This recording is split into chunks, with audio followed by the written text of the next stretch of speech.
Welcome to fire educate. आज हम लोग क्लास 11 फिजिक्स में बोर्ड एग्जाम के लिए एक इंपॉर्टेंट डेरिवेशन करने वाले हैं। वो डेरिवेशन क्या है? Centripetal acceleration. हम लोग बेसिकली यहाँ पर क्या करेंगे? सेंट्रीपिटल एक्सेलरेशन को ड्राइव करेंगे। कैसे ड्राइव करेंगे हम लोग वो देखते हैं। तो यहाँ पे आप डायग्राम में देख सकते हैं, एक ऑब्जेक्ट है जो क्या हो रहा है, सर्कुलर मोशन कर रहा है विद कॉन्स्टेंट स्पीड कितना v। और यहाँ पर p पॉइंट पर इसका पोजिशन वेक्टर कितना है r1, q पॉइंट पर इसका पोजिशन वेक्टर कितना है r2, और इन दोनों के बीच में एंगल कितना है थीटा। यहां पर इसका वेलोसिटी कितना है v1 और यहां पर वेलोसिटी कितना है v2। अब हमें क्या करना है, इसी चीज को हमें लैंग्वेज में लिख देना है। तो हमें क्या लिखना पड़ेगा? Consider a body moving in a circle of radius r with speed v। यहां पर हमें क्या क्या मानना है वो हम देखते हैं। Let position vector of body B r1 when it is at p and r2 when it is at q। P पे है तो पोजीशन वेक्टर कितना है r1, Q पे है तो पोजीशन वेक्टर कितना है r2। और हमें यहाँ पे क्या मानना पड़ेगा? The velocity of body at P is v1 and Q is v2। और यहाँ पे हमने क्या बोला है कि ये जो है r1 और r2 के बीच में जो एंगल है वो कितना है थीटा है। तो अगर ये एंगल क्या है थीटा है, और हमें पता है कि ये क्वाड्रेटरल है और क्वाड्रेटरल में टोटल एंगल कितना होता है 180 डिग्री होता है, और ये टेंजेंट है तो ये एंगल कितना हो जाएगा 90। सिमिलरली इधर वाला एंगल भी क्या होगा 90, और यहाँ पर भी ये टेंजेंट है तो यहाँ पे भी आप देख सकते हैं कि ये एंगल कितना होगा 90 होगा। ये 90 और ये 90 क्या हो गया 180 हो गया। तो इन दोनों को मिलाकर भी क्या होगा 180 होगा।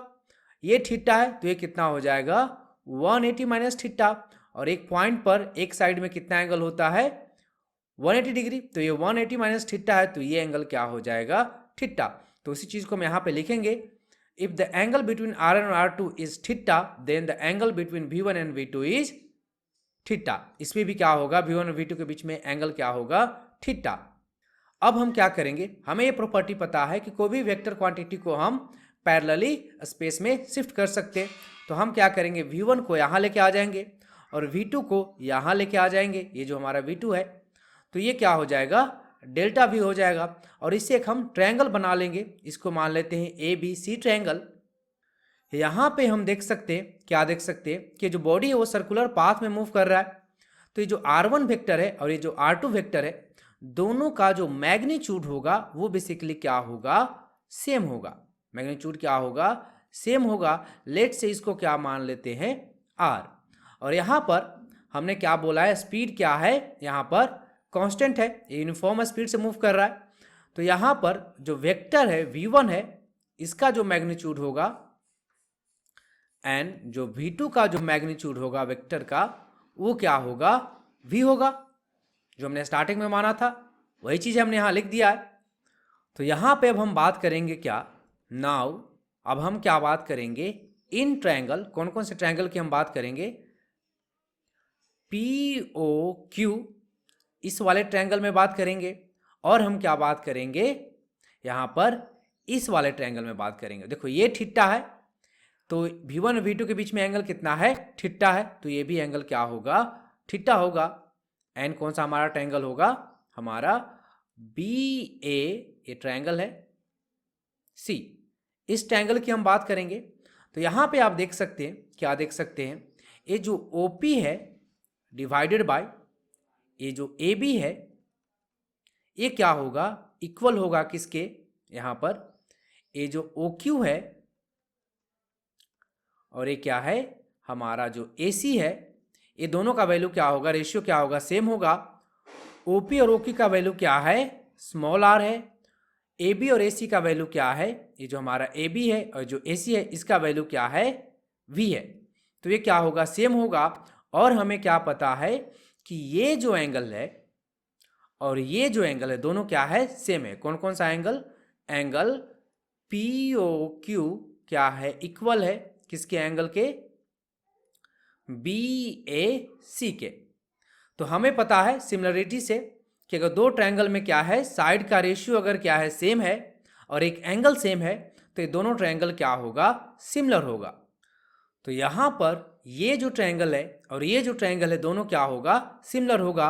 इसलिए यहाँ पे हम क्या लिख सकते हैं ट्रायंगल POQ बेसिकली क्या होगा सिमिलर होगा ट्रायंगल BAC के जब ट्रायंगल सिमिलर होता है तो सभी साइड के रेशियो क्या होते हैं, सेम होते। तो this by this equal to क्या होगा, दिस बाय दिस, ऐसे लिख देंगे हम। तो क्या हो जाएगा ये delta V by delta R equal to क्या होगा V बाय R। इसको अगर हम क्या लिखें, डेल्टा V को अगर लिखें तो क्या क्रॉस मल्टीप्लाई कर देंगे तो क्या हो जाएगा V बाय R, और ये हो जाएगा क्या डेल्टा R। तो हमारा क्या आ गया है डेल्टा V इक्वल टू क्या आ गया है V by R delta R। अब हम क्या करेंगे, बोथ साइड डेल्टा T से डिवाइड कर देंगे। तो ये क्या हो जाएगा delta V by delta T क्या होता है, एक्सेलरेशन होता है, और यही एक्सेलरेशन क्या होता है, सेंट्रीपिटल एक्सेलरेशन होता है। और ये क्या हो जाएगा V by R delta R by delta V क्या होता है, वेलोसिटी होता है। तो यहाँ से हमारा जो सेंट्रीपिटल एक्सेलरेशन है वो क्या आ जाएगा, ये V इंटू वी क्या हो जाएगा V का स्क्वायर डिवाइडेड बाय R। तो यही क्या होगा हमारा सेंट्रीपिटल एक्सेलरेशन होगा। अब यहाँ पर अगर हम सेंट्रीपिटल फोर्स की बात करें, क्या बात करें, यहाँ पर अगर हम सेंट्रीपिटल फोर्स की बात करें तो ये क्या होगा मास इंटू सेंट्रीपिटल एक्सेलरेशन। मास सेंट्रीपिटल एक्सेलरेशन कितना है V स्क्वायर बाई R। तो हम सेंट्रीपिटल फोर्स भी निकाल सकते हैं इससे, इस तरह से। Thanks for watching.